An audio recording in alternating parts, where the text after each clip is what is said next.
Hi everyone, welcome to On Wellbeing. On Wellbeing, or OWB for short, is a podcast that shares everything to do with health, wellness, and how to live your best lives. I'm your host, Cheryl Han, and I will be inviting guests from various walks of lives and disciplines to share their expertise as well as their personal journeys with us. I'm really excited about our guest today. Our guest is a board-certified family, sports, obesity, and lifestyle medicine physician, and he's also an associate professor at Stanford University. So I took a course on nutrition last year, and at first I thought it was just going to be all about nutrition. But when I signed up for it, I really loved the approach because it was a different concept altogether that was new to me, and I was introduced to the idea of lifestyle medicine. So I reached out to my lecturer and I said, hey, I'm going to start a podcast to share everything I've learned, or as much as I can that I've learned from the course. Would you be keen to come on to my show? And I'm so glad that he said yes. Welcome, Jonathan. It's such a pleasure to have you with us today. It's my pleasure to be here. For some of our listeners who actually might be clueless about the term lifestyle medicine, could you give us an overview of what lifestyle medicine is all about? Yeah, I think it can be a confusing term for many. I think the way that I sort of think about it more simply, it's the actions and behaviors that we do day to day that impact our health. And why the word medicine? Are you implying that maybe lifestyle habits can be medicine? Yeah, I think that's the reason the specialty came into existence. I mean, we know that there are lots of things that one can do to help prevent disease and improve general health and wellness.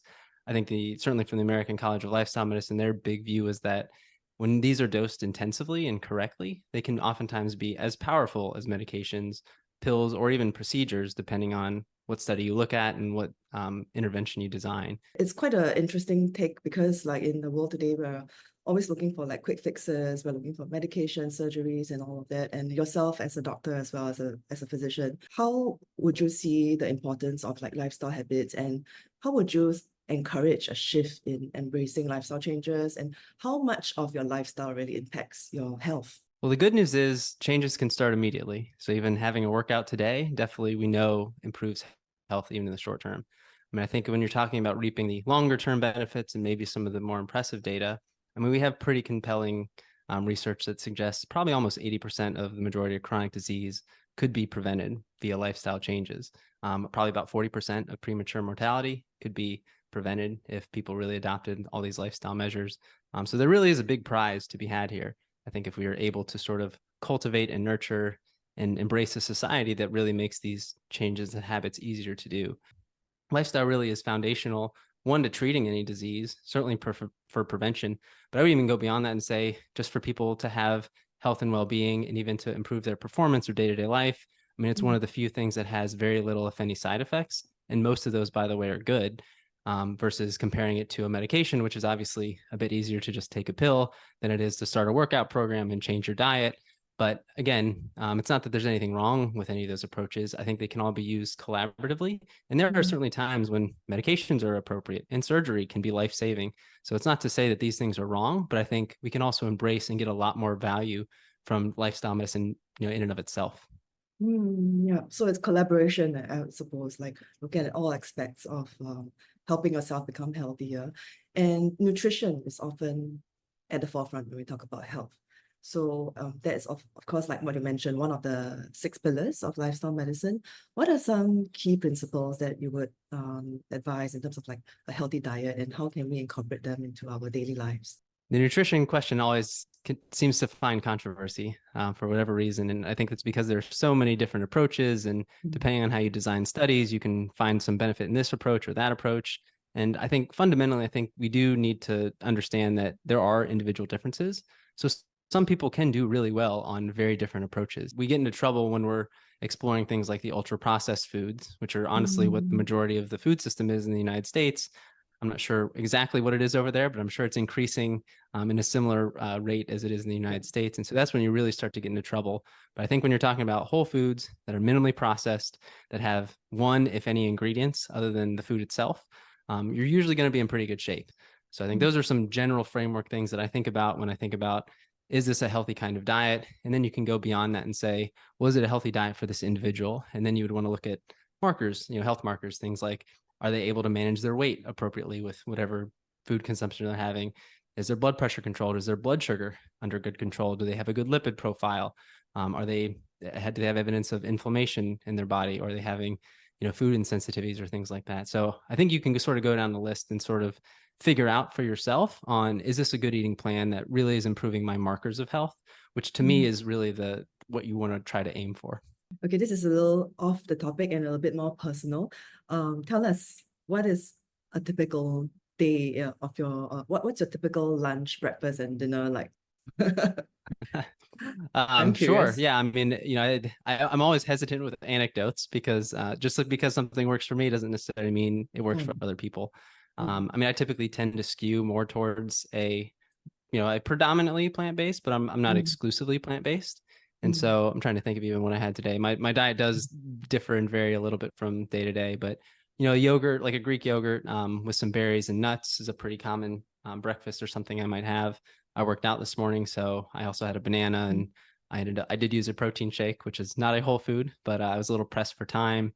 I had a nice salad this evening. I actually ate with my parents, so it was a chicken salad this evening.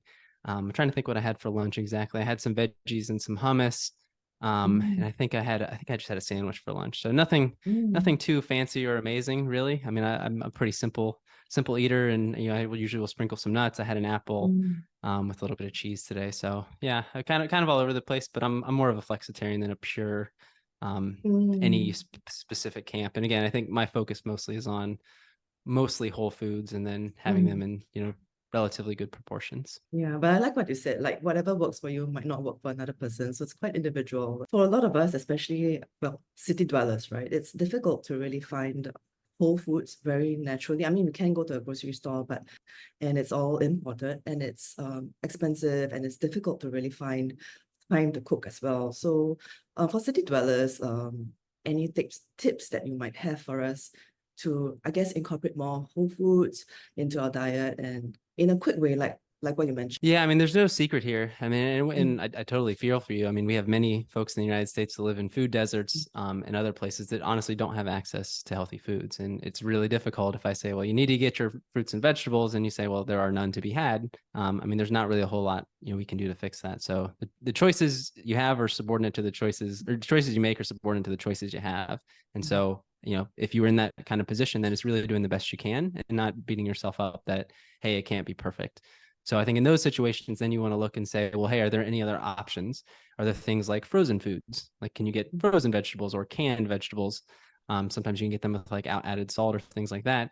So as supplements, so maybe you can't get the fresh produce, but perhaps there may be a frozen or a canned form that, is going to be comparably good from a nutrient perspective. I think even if you can't get that, I mean, you can still get lots of good nutrition from dried things, which are relatively less expensive. So things like beans or legumes or lentils. I mean, nuts and seeds are typically generally available. I mean, I'm a big fan of things like batch cooking or like doing meal prep for the week. So taking a day on the weekend to go shop and buy all your food, and then prepare it, put it into nice portions. So during the week, there's no time, and you basically just can pull it out, have a healthy meal that you've already made. The challenge with eating out is, even if you eat the same thing that you prepared at your house, you're almost always going to get probably an extra, 20 to 30% extra calories in the same food when you get it from a restaurant, because they're optimizing for taste and flavor. Just as a fun anecdote, one of the famous like foodies or food connoisseurs, he made a comment about, why do mashed potatoes taste so much better when you go to a restaurant than the ones you make at home? And he said, well, that's because there's 3 sticks of butter in the mashed potatoes in the restaurant that you wouldn't be putting in when you were making them yourself. So yeah, I think they're optimizing for taste. So I think it's just important to understand that when you're choosing to go out, that you're probably going to get some hidden calories that you didn't realize were there. Yeah, absolutely. You can control what you eat when you cook yourself, and you know what goes exactly into your meal. So, okay, moving beyond nutrition, physical activity is another essential component of a healthy lifestyle, and also one of the pillars, right, of lifestyle medicine. Tell us more about physical activity and how it's important in the concept of lifestyle medicine. Yeah, I mean, this is my personal bias. I mean, I grew up in the fitness world, and I still have my personal training certification. So I'm definitely a fitness fanatic, and I think exercise is one of the single best things one can do for their health. I think bad nutrition can take you much further down the road of disease, but I think once you get a certain point of eating well, I think you really don't have that much ceiling to keep getting healthier and healthier by improving your diet more and more, versus I think for most people, you can continue to get lots of health benefits as you continue to change and adjust and increase your exercise over time. Again, the beauty of physical activity is a single session, you start to get benefits immediately, right? It improves your mood, your outlook, your creativity, makes you feel better, can bring down your blood sugar levels. And so you get all those benefits immediately, plus you get all of the long-term benefits too. So as much as I love to talk about the innumerable health benefits from physical activity, and there really are a litany of them, I think my focus really is on helping people understand that if we can get you over that initial hump where exercise may not be as fun and is really hard and hurts, but if you can sort of stick with it long enough that you can sort of start to change a little bit of your body's chemistry, you'll start to feel really good after you do it. The more people can generally be active, I think they'll find that they'll feel much, much better. And the other sort of barrier I'd love to help people remove is that the most benefits you get from physical activity come from the first steps that you take. You literally just have to get up off the couch and walk around your neighborhood or do some sort of activity, you know, with your friends or your family. Like, it doesn't have to be profound, but you definitely want to start doing at least something, because you really will find that it will improve your life probably more so than any other single behavior you could do. Absolutely. I think you've, as a personal trainer yourself, you must have, I guess, observed like lots of changes in people when they start to incorporate movement or activity into their lifestyle. You mentioned about the initial hump, right? So for someone who is, I guess, well, before the hump, right? Like meeting the hump, and how do you encourage someone to really like get through that, like to get into the habit? It's a really good question. So first, I'd congratulate them. I'd say this is wonderful that you're taking this initiative in your life, and I think this is going to be really awesome. So number one, let them pick the activity and encourage them to find something that at some point they liked or they're interested in or they want to try. Everyone can always find something they like to do when they were a kid. And maybe it was, you know, skipping rope or playing on the playground or, you know, playing a sport or, you know, whatever it was. But find something that was like, hey, you know what, I really did like that at some point in my life. So you can tap into sort of that native like love of the thing. I think the other piece is finding some accountability for them, because it's hard in the beginning when it's early in the morning or late at night and you're like, oh, I told the doctor I was going to work out, but I'm just tired and I don't want to do it today. So having a buddy or a friend or someone that, you know, you're going to have to see, and if you don't show up, like, they're by themselves. And so that's not cool. And then just encouraging that anything is better than nothing. So set your goals super small. Like, if it has to be 5 minutes today, because that's all you can muster, that's awesome. Like, let's start with 5 minutes or a 2 minute walk outside your house and back. So part of it really is just building the habit versus feeling like, oh, well, you got to go for at least 30 minutes or it doesn't matter. Nice. I like that. I like that. Tiny habits and big changes that you can see after, right? Yeah. So let's move on to another issue that a lot of us have in this like modern society where we live in cities, and that is sleep. So I read an article, like basically the most sleep deprived cities we're talking about are like New York, Tokyo, Seoul, and Singapore is also one of them. And sleep is often overlooked. It's the one thing that usually gets cut out. When life gets too busy and hectic and chaotic, sleep is usually the thing that goes, because it takes the longest amount of time of all the behaviors. I mean, you have to sleep to live. I mean, if you don't sleep, you quite literally will die, which is an unusual sort of circumstance to be in. And weirdly, humans are the only species in the world that intentionally sleep deprive themselves. Every other species will find a way to take a break and sleep, but humans have now gotten good enough that they can go against their own internal drives and desires to do so. And I think a lot of the sleep problems, particularly in the cities that you mentioned, have stemmed from the 24/7 society, right? It's the I want it right now. There's always something happening. There's always news. There's always social media in your face. Your phone is like a thing that never leaves you, and it's always on. And there's an infinite number of things that you could look at and endless material you could read. I think when you're thinking about good sleeping habits, one, again, it's prioritizing it, saying, hey, my sleep matters and I function and feel a heck of a lot better when I get good sleep. And it really does spill into everything else. I'm sure everyone can relate to when you sleep really well and you wake up very refreshed, like you have energy, you're excited for the day, you perform better, you're more efficient at your job, you have energy to work out, you actually start to make better food choices, because when you're sleep deprived, you tend to crave carbohydrates, and you tend to eat more. So consistency is really important. So going to bed at the same time each day, getting up at the same time each day really help set your circadian rhythm. If you can have bright light exposure early in the morning, that really helps as well. And as you're sort of getting towards bedtime, again, you want to try and have a nice bedtime routine. So do something consistent. So again, put your brain in the state of, okay, like these are the things I do before I go to bed. If you can do some nice, meditative or relaxation work, that's probably ideal. And then, having a good space to sleep in. So preferably with minimal, if any, lights. I mean, a cave is honestly a perfect place to sleep.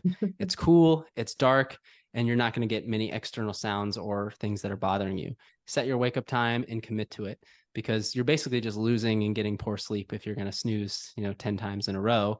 You're really not getting any quality sleep during that at all. So the more you can detrain the snooze function, I think the better you'll end up feeling, even if it doesn't perceptibly feel like that is going to work out better. So you mentioned about living in a cave, and I love that idea. It sounds so sweet and sounds like I can imagine myself like getting a restorative sleep in that environment. What are your thoughts about like people who need some help in terms of like getting the routine, right? The sleep routine. Can sleep aids help? For example, like melatonin pills. What are your thoughts? And is it okay to, I guess, rely on such sleep aids? Yeah, I mean, I think just like anything else, I think there are times and places where they can have a role. I would definitely only view them as a very short-term solution. I think there is an important difference when you're thinking about sleep. So you have conscious wakening, you have unconscious, which is just kind of like being blacked out, and then you have sleep. And so you can knock yourself out, but that's not the same physiologically as getting good restorative sleep. But I would say is if people are having problems, it's certainly worth exploring and figuring out what is the problem versus just throwing, a sleep aid or something at it. If that's you, then you definitely want to explore, potential treatment options, rather than just say, well, let's just try some over the counter stuff to see if I can, get something fixed. So if the sleep hygiene stuff doesn't work, or you really think you have a pathology, it's definitely worth seeing a healthcare provider. I think a lot of times the insomnia that we have is also stress related, and a lot of health diseases is also stress related, and a lot of like weight issues is also stress related. In today's world that's fast paced, how would you recommend like building up stress resilience in a person? That is a really tough question. And I think if I knew how to get rid of stress or deal with it, I'd probably be an extremely wealthy individual if I could relay that to other people. The interesting thing about stress is that it is a very individual response to it. I think the first thing to understand is that depending on who you are, the level of stress does not necessarily correlate with the event that you are dealing with. So for some people, like breathing exercises can be really wonderful. So putting a pause in there and just doing 4 square breathing or whatever your favorite flavor of the breath is. It can literally just be take 10 deep breaths in and out. And then that can sort of quickly calm your parasympathetic nervous system down and really release a lot of calming hormones to sort of deal with the acute situation that you're in. If it's more of a chronic stress, then I think, again, it's figuring out ways that you can cope, manage, and deal with it. I'm a big fan of just going for a walk or, doing any kind of physical exercise, having tools, tactics, or activities you can do when you're feeling that unease.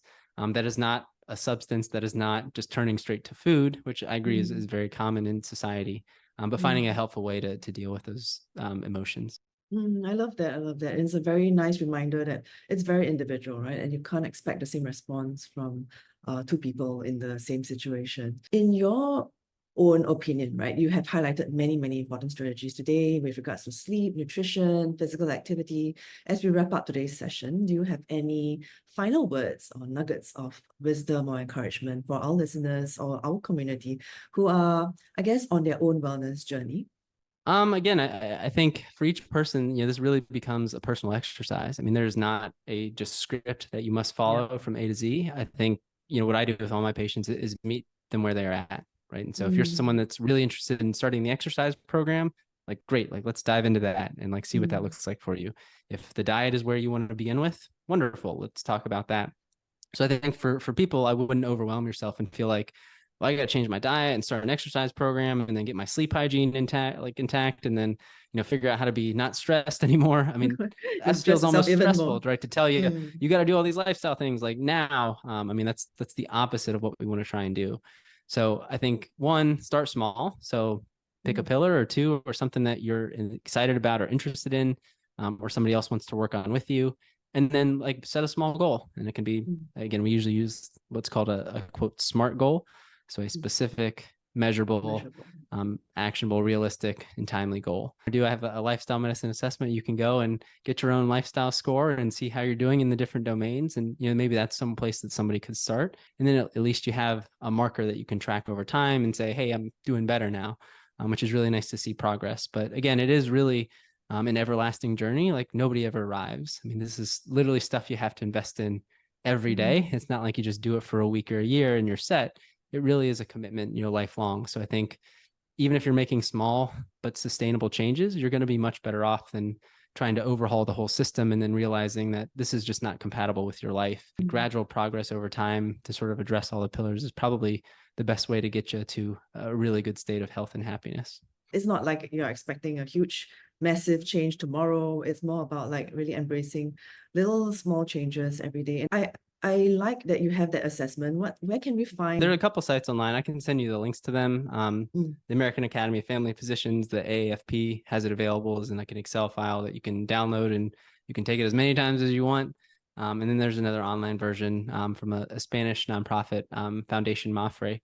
They have it online that you can just fill out pretty quickly. The more that we ourselves can do it, I think we'll find that it can inspire other people to do it too. At the end of the day, that's what you want. You want a community that is committed to lifestyle medicine, because a lot of these things are really hard to do by yourself. The more people we have doing it together, one, the happier we're all going to be and the healthier we're going to be.